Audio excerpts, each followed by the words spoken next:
बच्चों अभी हम बात करने वाले हैं ऑक्सीडेशन स्टेट के बारे में। ठीक है। तो ऑक्सीडेशन स्टेट क्या होता है? ऑक्सीडेशन स्टेट बताता है कि कोई भी एलिमेंट कितना इलेक्ट्रॉन का आदान प्रदान करेगा। ठीक है, यही है। तुम बोलोगे हाँ, ऑक्सीडेशन स्टेट के बारे में हमने पढ़ा भी था, है ना? कहाँ पे? रिडॉक्स रिएक्शन में। याद आ रहा है कुछ? तुम बोलोगे यस यस याद आ रहा है। तो कोई भी एलिमेंट कितना इलेक्ट्रॉन दे सकता है या ले सकता है? तुम बोलोगे जितना उसके आउटर मोस्ट सेल में औकात होगा उतना ही लेगा, है ना? मान लो किसी के आउटर मोस्ट में डी है, और एस मान लो 4s है, ये फुल फिल्ड है पूरा 2, और मान लो 3d है, 3d में मान लेते हैं 5 है। तो ये कितना इलेक्ट्रॉन ले सकता है? अगर मैं बात करूं कितना ले सकता है मैक्स टू मैक्स, बोलोगे 5 ही ले सकता है ना? तो इसका ऑक्सीडेशन -5 भी जा सकता है। और ये 5 और 2 7 इलेक्ट्रॉन दे भी सकता है। 5 और 2 7 इलेक्ट्रॉन दे भी सकता है। तुम बोलोगे हाँ ये कर सकता है, ये कर सकता है। ठीक है, डी ब्लॉक का होगा तो बोलोगे हाँ बिल्कुल दे सकते हैं। तो इसी को हम लोग क्या कह रहे हैं? Oxidation state. ठीक है। तो ऑक्सीडेशन स्टेट जनरली जब हम कैलकुलेट करते हैं मेटल्स के लिए, खास करके डी ब्लॉक का, तो ये किस में आता है दोस्त? पॉजिटिव में आता है। किस में आता है? पॉजिटिव में। देखे होगे। इसका मतलब क्या होता है? मेटल्स इलेक्ट्रॉन देने वाले पार्टी होते हैं। मेटल इलेक्ट्रॉन देने वाले पार्टी होते हैं। तो इसीलिए यहाँ पे हम लेने का तो बात नहीं करेंगे, सिर्फ देने देने का बात करेंगे। तो यहाँ पे ऑक्सीडेशन स्टेट क्या मीन करता है? Can lose different number of electrons. भाई कितना कोई इलेक्ट्रॉन दे सकता है? मेटल्स क्या करते हैं? इलेक्ट्रॉन देने वाले पार्टी होते हैं, है ना? ये तो लेने वाले पार्टी है नहीं। तुम बोलोगे हाँ बात तो सही है। तो मुझे ये बताइए कि कोई कितना इलेक्ट्रॉन दे सकता है? तुम बोलोगे सर जितना उसके पास होगा मैक्स टू मैक्स वो दे सकता है।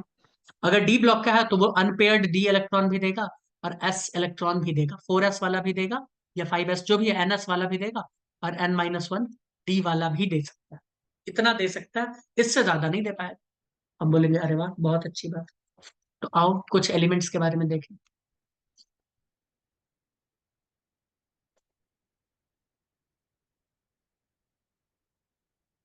इसमें ये कितना इलेक्ट्रॉन दे सकता है? 2 इसका और 1 इसका, कितना हो गया? 3 दे सकता है। तुम बोलोगे इसमें कितना दे सकता है? ये 4 3 2 कुछ भी दे सकता है। ये 2 भी दे सकता है, यहाँ से 1 भी दे सकता है तो 3 हो जाएगा। यहाँ से 2 यहाँ से 2, ये दोनों भी दे सकता है। तुम बोलोगे हाँ 4 दे सकता है। तुम बोलोगे यस यस। यहाँ पे कितना दे सकता है? 2 3 4 5 कुछ भी दे सकता है। यहाँ पे कितना दे सकता है? 2 3 4 और 5, यहाँ देख रहे हो ब्रैकेट में दिखाया है। क्रोमियम का है कहानी। क्रोमियम यानी +2 में हो सकता है, +3 में हो सकता है, +4 +5 +6। लेकिन इसको इसने क्या कर दिया? ब्रैकेट में दिखाया। इसका मतलब क्रोमियम जब भी +4 और +5 वाले कंडीशन में होगा तो ये क्या हो जाएगा? अनस्टेबल हो जाएगा। क्या हो जाएगा दोस्त? अनस्टेबल हो जाएगा। इसीलिए देखो ना यहाँ पे लिखा oxidation state given parenthesis are unstable. तो ये चीजें पॉसिबल नहीं है। तुम क्रोमियम को कभी भी +4 +5 में नहीं देखोगे। वैसे भी मुझे लगता है जब भी तुमने क्वेश्चन देखा होगा या पढ़ा होगा, उसमें क्रोमियम मैक्स टू मैक्स तुमको +6 में देखने को मिलता होगा, या +3 में। बताओ, ज्यादातर इसी में तुमको देखने को क्रोमियम। हाँ या ना बताओ। अच्छा एक बात, एक चलो यहीं पे एक चीज बताते हैं। ऑक्सीडेशन कोई ऑक्सीडाइज कैसे करता है, कोई रिड्यूसिंग एजेंट की तरह कैसे काम करता है, बताएं थोड़ा सा यहीं पे। क्रोमियम क्रोमियम को लेके बताएं। चलो, क्रोमियम के पास मैक्स टू मैक्स देने के लिए कितने इलेक्ट्रॉन है देखो तो? 5 6। अगर वो +6 में चला गया तो क्या ये अपने औकात के हिसाब से सारा का सारा इलेक्ट्रॉन दे चुका है? हाँ या ना? अरे हाँ या ना? 6 दे चुका है ना भाई, उसके पास जितना था वो सब दे दिया। तो क्रोमियम मान लो कोई किसी कंपाउंड में +6 में बैठा है। मान लो किसी कंपाउंड में K2Cr2O7, K2Cr4 देखते हैं, K2Cr4 4 2 8, हाँ K2Cr4। इसमें क्रोमियम +6 में है। देखो ऑक्सीजन की वजह से -8, इसकी वजह से +2, तो इज इक्वल्स टू 0 की तरफ जाएगा तो ये +8 और ये -2 हो जाएगा। तो +6 आ गया ना क्रोमियम? अरे हाँ या ना? बताए थे कैलकुलेट करना।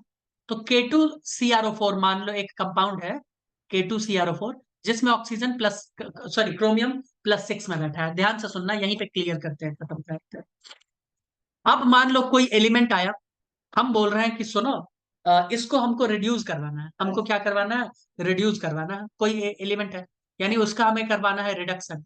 क्या क्रोमियम का औकात है कि उसका रिडक्शन करवा दे? सोच के बताओ। रिडक्शन करवाने के लिए इलेक्ट्रॉन देना पड़ता है इसके पास इलेक्ट्रॉन देने के लिए है? बताओ तो। है ना सर, कहाँ क्रोमियम है? के पास? ऑलरेडी +6 में है, अपना 6 का 6 नहीं है। इलेक्ट्रॉन लूज कर चुका है, हाँ नहीं है। हाँ, नहीं है। भाई वो अपने सबसे टॉप लेवल पे जाके बैठा हुआ, +6 नहीं दे सकता इलेक्ट्रॉन। तुम उसके सामने हाथ पांव जोड़ के कर लो, कुछ नहीं बोलेगा, भाई मेरे पास है ही नहीं, मैं कहाँ से दूं इलेक्ट्रॉन। यानी ये क्या कर सकता है? तुम बोलोगे सर ये एक ही काम कर सकता है, ये किसी दूसरे का इलेक्ट्रॉन चुरा सकता है। क्या कह सकते हो दोस्तों? हाँ मान सर। लो कोई एलिमेंट है एम नाम का, उससे ये इलेक्ट्रॉन चुरा लेगा। अगर उससे इलेक्ट्रॉन चुराता है तो क्या उसके ऊपर प्लस चार्ज डेवलप करवा देगा ये? सोच के बताओ। हाँ सर। तो जो जो एलिमेंट किसी के ऊपर प्लस चार्ज डेवलप करवा दे, तो हम ये नहीं कहेंगे कि वो उसको ऑक्सीडाइज कर रहा है, ऑक्सीडेशन नंबर बढ़ा रहा है, बोलेंगे कि नहीं? तो क्रोमियम जब जब +6 में होता है, तो ये क्या करता है? ऑक्सीडाइजिंग एजेंट की तरह बिहेव करता है। किसकी तरह बिहेव करता है? Oxidising agent. लेकिन मान लो कोई क्रोमियम +3 में है, मान लो +3 में, और कोई एलिमेंट आया बोला भाई इलेक्ट्रॉन दे दे यार, तो क्या ये दे सकता है इलेक्ट्रॉन? तुम बोलोगे हाँ, क्योंकि इसके पास 6 है ना, और अभी भी 3 ही खर्च किया है, तो 3 तो दे सकता है ना। क्या कहते हो दोस्तों? तो ये बोलेगा ले लो भाई 3 ले लो। तो क्रोमियम +3 में रिड्यूसिंग एजेंट की तरह काम करता है। इलेक्ट्रॉन देने वाला रिड्यूसिंग एजेंट, ठीक है। इलेक्ट्रॉन एक्सेप्ट करने वाला रिड्यूस हो रहा है। इलेक्ट्रॉन छीनने वाला ऑक्सीडाइजिंग एजेंट, है ना। इलेक्ट्रॉन देने वाला ऑक्सीडाइज हो रहा है।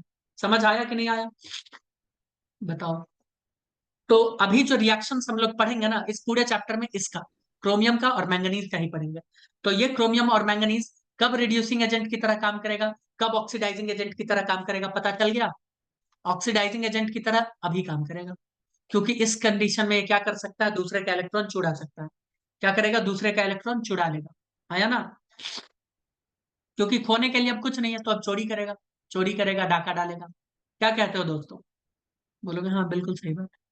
तो ये है इसका ऑक्सीडेशन नंबर, ऑक्सीडेशन। ये अनस्टेबल होता है फिर से। देखो, आयरन अनस्टेबल है +4 +5 +6 में, सिर्फ +2 +3 में देखने को मिलता है। देखे हो कि नहीं? आयरन हमेशा +2 +3 में देखने को मिलता है। ये अनस्टेबल है, नहीं देखने को मिलता, नहीं देखने को मिलता, नहीं देख। हाँ, लूज करने के लिए देखो ना उसके पास कितने इलेक्ट्रॉन है, 6 और 2 8 है। बट एक्सपेरिमेंटल डेटा है कि ये अनस्टेबल है, ये अनस्टेबल। Got it? बताइए। कोबाल्ट +2 +3 में पाया जाता है, +4 अनस्टेबल। निकल +2 +3 +4 में पाया जा सकता है।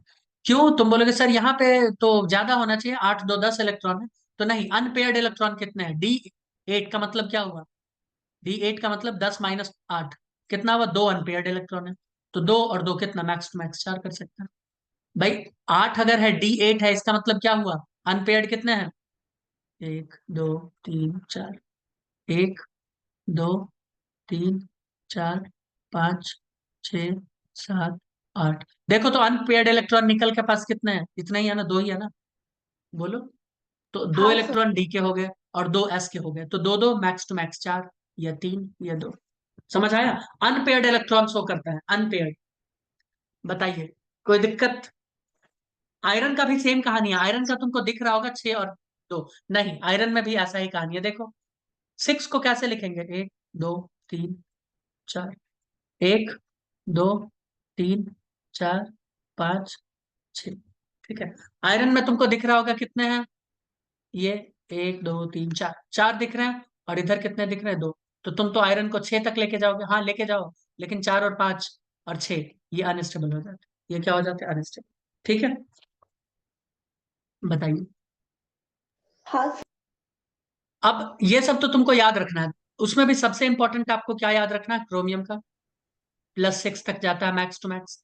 मैंगनीज का +7 तक जाता है मैक्स टू मैक्स। बस हो गया। बाकी किसका याद रख लो? बाकी किसी का याद रखो मत रखो। आयरन का तो पता ही है, +2 +3 होता है। और क्या याद रखोगे? क्रोमियम +3 में भी पाया जाता है। मैंगनीज +3 +4 दोनों में पाया जाता है। ठीक है, ये याद रखना है। इसके अलावा और कुछ नहीं है। जिंक तो अभी मैंने बताया सिर्फ +2 में पाया जाता है, बोले थे ना। जिंक सिर्फ और सिर्फ +2 में पाया जाता है, और किसी में नहीं, क्योंकि डी ब्लॉक उसका ऑलरेडी फुलफिल्ड है। चलिए आगे आइए। अब ये याद रखना, डी ब्लॉक में सबसे ज्यादा ऑक्सीडेशन स्टेट किसका है? हाइयर ऑक्सीडेशन, ओस्मियम का और रुथेनियम +8। समझ में आया? बोलो। अच्छा, जीरो ऑक्सीडेशन स्टेट भी दिखाते हैं कुछ, कुछ जीरो ऑक्सीडेशन स्टेट भी दिखाते हैं। यहाँ पे देखो, यहाँ पे देखो, ये जीरो है तो ये भी जीरो, ये जीरो, ये जीरो, है ना। हम लोग ये चीजें देख चुके हैं, हम ये चीजें देख चुके हैं, ठीक है। अब रिलेटिव स्टेबिलिटी, जिसके ऊपर जितना चार्ज वो ज्यादा स्टेबल, जिसके ऊपर जितना चार्ज वो ज्यादा स्टेबल, ये चीजें हम कब पढ़े थे? ये सब तुमको पढ़ा दिया गया था कोऑर्डिनेशन कंपाउंड में। कब पढ़ाया गया था? कोऑर्डिनेशन कंपाउंड, ठीक है। याद आ रहा है? तुम बोलोगे जी सर याद आ रहा है, ठीक है। हाँ सर। कुछ कुछ जगह को छोड़ के, और वो कुछ जगह कौन सा है?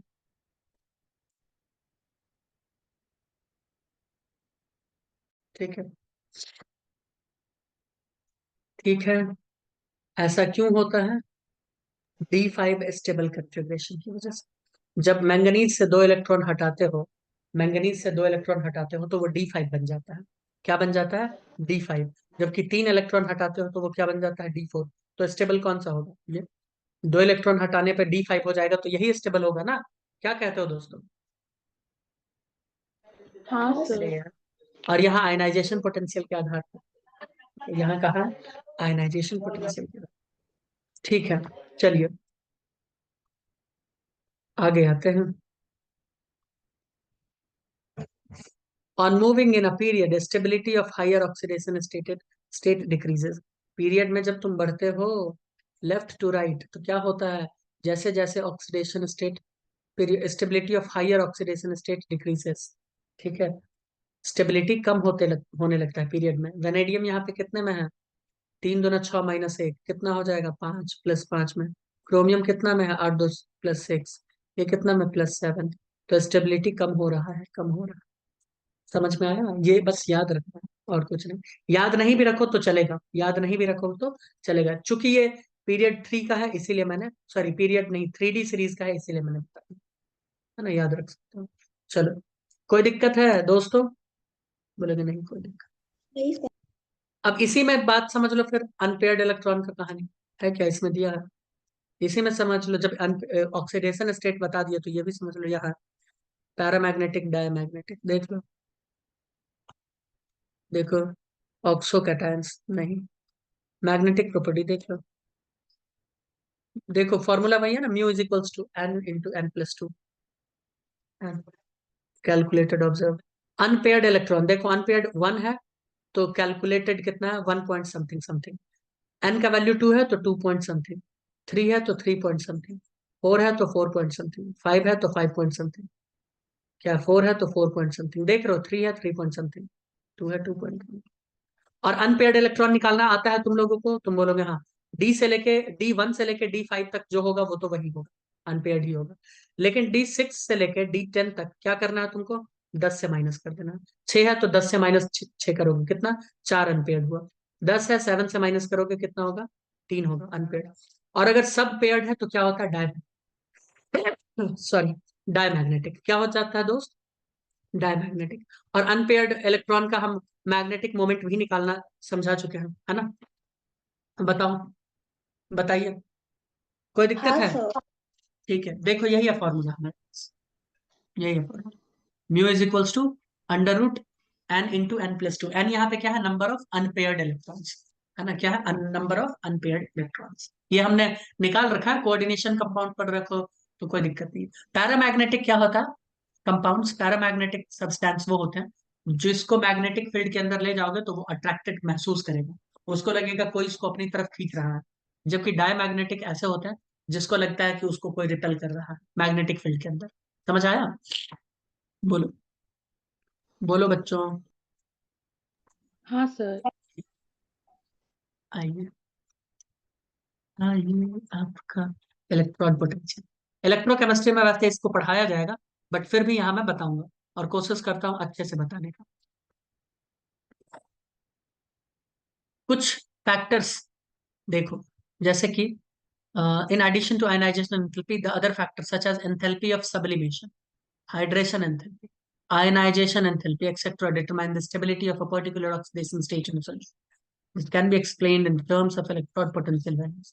The oxidation potential, देखो कहानी क्या कहता है यहाँ। कोई भी एलिमेंट तुमको पता चल रहा होगा कि सर +4 में अनस्टेबल है, +5 में स्टेबल है, ये सब चीजें, ये कैसे पता चलता है? ये हमें कैसे पता चलता है? तो ये हमें पता चलता है उसके इलेक्ट्रॉन पोटेंशियल से। अब ये पोटेंशियल होता क्या है, तो ज्यादा डिटेल में तो खैर मैं यहाँ पे नहीं बता पाऊंगा। मैं इसके बारे में ज्यादा डिटेल में बता पाऊंगा तुम्हें इलेक्ट्रोकेमिस्ट्री में, क्योंकि उसका पूरा पूरा सीरीज हमें पढ़ना है ना। ठीक है, पूरा सीरीज पढ़ना है एकदम डिटेल में। तो मैं बता दूंगा वहां पे, लेकिन कुछ बातें यहाँ पे हम कर लेते हैं, ठीक है, समझने के उद्देश्य से। इजी है ना ये चैप्टर, देख रहे हो ना। सिर्फ डेटा है याद करने वाला। इस चैप्टर में 80% डेटा है याद करने वाला, कुछ पर 80 नहीं 90% डेटा है याद करने वाला, और कुछ समझने वाला है। समझ रहा हूँ, बोलोगे अच्छा। हाँ सर। क्या हाँ सर। हम बात करते हैं स्टैंडर्ड रिडक्शन पोटेंशियल, ये क्या होता है वो भी मैं बताता हूँ। स्टैंडर्ड अभी समझना है, लिखना मत। क्यों? क्योंकि इसको हम पढ़ाएंगे, इसका एक अलग चैप्टर है, पूरा का पूरा चैप्टर है ना। पूरा एक चैप्टर है, और उसमें टेंशन मत लो, उसमें इसी के बारे में है पूरा। डी ब्लॉक के मेटल्स के बारे में ही पूरा सीरीज दिया हुआ है ना। Standard reduction potential, standard oxidation yes. Potential, SRP, SOP, सब दिया है। तो स्टैंडर्ड के लिए हम वर्ड यूज करते हैं ई नॉट, वहां पे इलेक्ट्रॉन, ई मतलब होता है यहाँ पे इलेक्ट्रॉन पोटेंशियल। मान लो कोई मेटल है, कोई भी मेटल है डी ब्लॉक का, किस में ले ले, +2 में ले लेते हैं, और वो एम में चेंज हो रहा है, तो रिड्यूस हो रहा है कि नहीं हो रहा है दोस्त? अरे रिड्यूस हो रहा है कि नहीं हो रहा है दोस्त? हाँ सर। बिल्कुल। भैया कोई +2 से 0 पे आ रहा है, एम मतलब यहाँ पे 0, कुछ नहीं है तो 0, तो इसका मतलब क्या हो रहा है, वो रिड्यूस हो रहा है। क्या हो रहा है दोस्त? रिड्यूस हो रहा है। तो इसका वैल्यू जो आता है ना, वो नेगेटिव में आता है। वो क्या आता है? नेगेटिव में। ठीक है, जितने भी 3D series, for all 3D series, for all 3D series, ठीक है। एक्सेप्शन है कॉपर, इसीलिए नीचे होता है कॉपर, हाइड्रोजन के भी नीचे चला जाता है। कॉपर एक्सेप्शन है। इसका standard reduction potential Cu+2, copper में जब चेंज होता है तो इसका वैल्यू आता है पॉजिटिव। इसका वैल्यू आता है पॉजिटिव। ऐसा क्यों होता है? क्योंकि इसका आयनाइजेशन पोटेंशियल ना दोस्त, बहुत, इसका आयनाइजेशन पोटेंशियल ना दोस्त, ये बहुत ज्यादा होता है। आयनाइजेशन पोटेंशियल क्या होता है? कौन बताएगा मुझे? ममता, बताओ, बताना तो। क्या सर? आयनाइजेशन पोटेंशियल क्या होता है? ब्लू व्हाट इज कलर के आयनाइजेशन हैं। पोटेंशियल?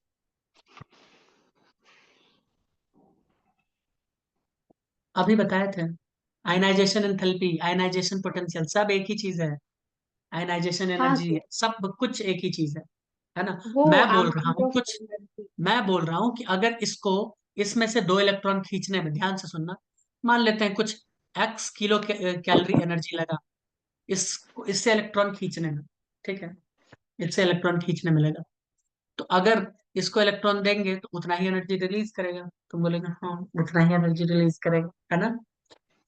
हम्म। बताओ। हाँ, उतना ही एनर्जी वो रिलीज करता है। तो इसीलिए, इसीलिए क्या होता है, इसका ई नॉट आता है पॉजिटिव। और जिसका ई नॉट आता है पॉजिटिव, ध्यान से सुनो, उसका डेल्टा जी होता है नेगेटिव। उसका डेल्टा जी क्या होता है? नेगेटिव। और जिसका डेल्टा जी होता है नेगेटिव, वो अपने आप हो जाता है, स्पॉन्टेनियस होता है। ठीक है, वो क्या होता है? स्पॉन्टेनियस होता है, क्योंकि वो ज्यादा एनर्जी रिलीज कर देगा। अगर इसको थोड़ा सा इलेक्ट्रॉन मिल गया तो ये ज्यादा एनर्जी रिलीज कर देता है। क्यों? क्योंकि इसका आयनाइजेशन पोटेंशियल क्या है? ज्यादा है। इसका आयनाइजेशन पोटेंशियल क्या है दोस्त? ज्यादा है। तो तुम सोच रहे होगे कि सर ये जो आपने लिख दिया है ई नॉट, नेगेटिव पॉजिटिव, ये हमको कुछ समझ नहीं आ रहा है, ये आप कहना क्या चाह रहे हो, है ना। कितने बच्चों के मन में ये सवाल आ रहा होगा कि सर आप कहना क्या चाह रहे हो, मुझे तो कुछ समझ ही नहीं आ रहा। बोलो दोस्तों, सही बात है कि नहीं है? अरे हाँ या ना।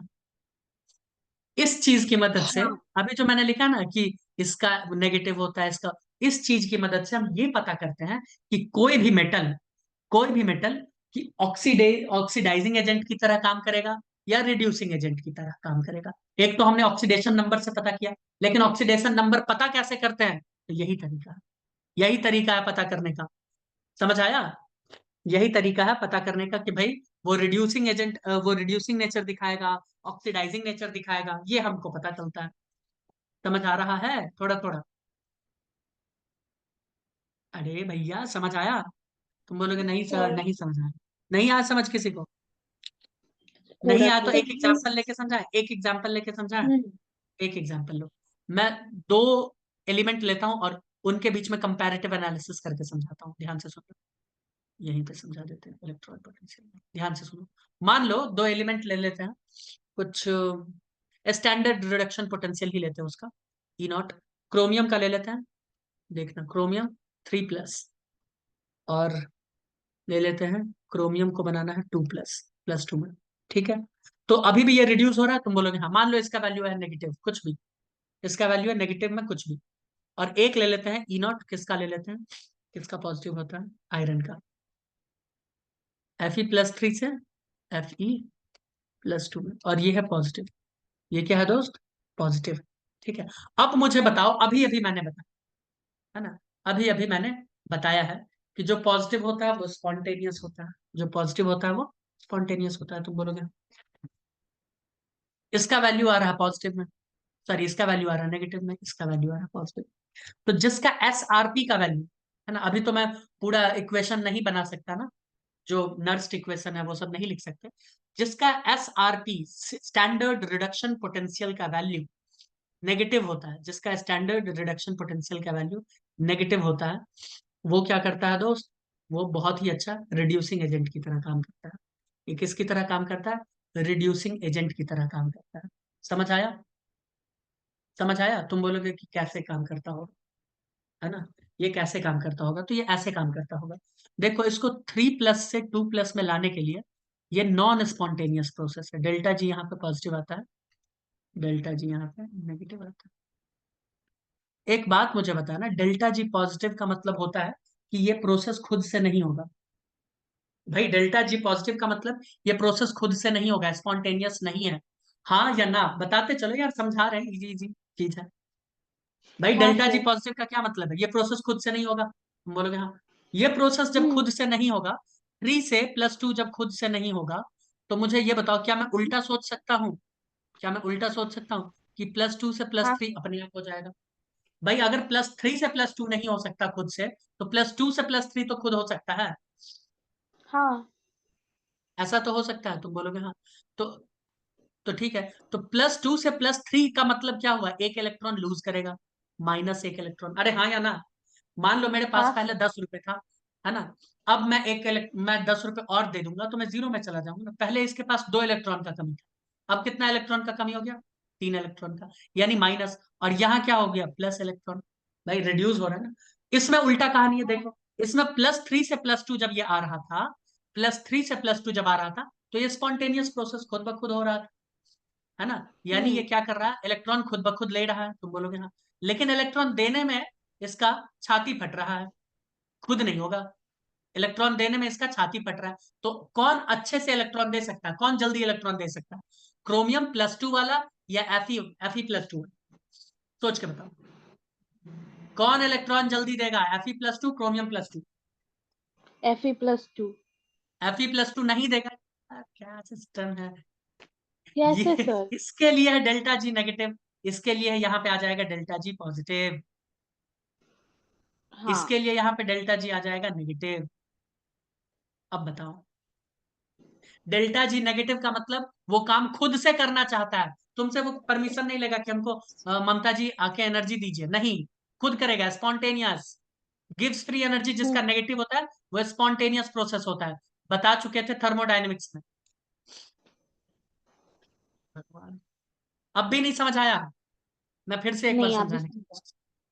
ये हाँ IUPAC सर। वालों ने क्या किया सुनो, केमिस्ट्री वालों ने क्या किया ना, वो बोला कि हम जितने भी एलिमेंट्स हैं सबका हम SRP ही डिफाइन करेंगे, यानी स्टैंडर्ड ऑक्सीडेशन पोटेंशियल नाम का भी चीज होता है, लेकिन उन्होंने बोला हम इस चीज को डिफाइन ही नहीं करेंगे।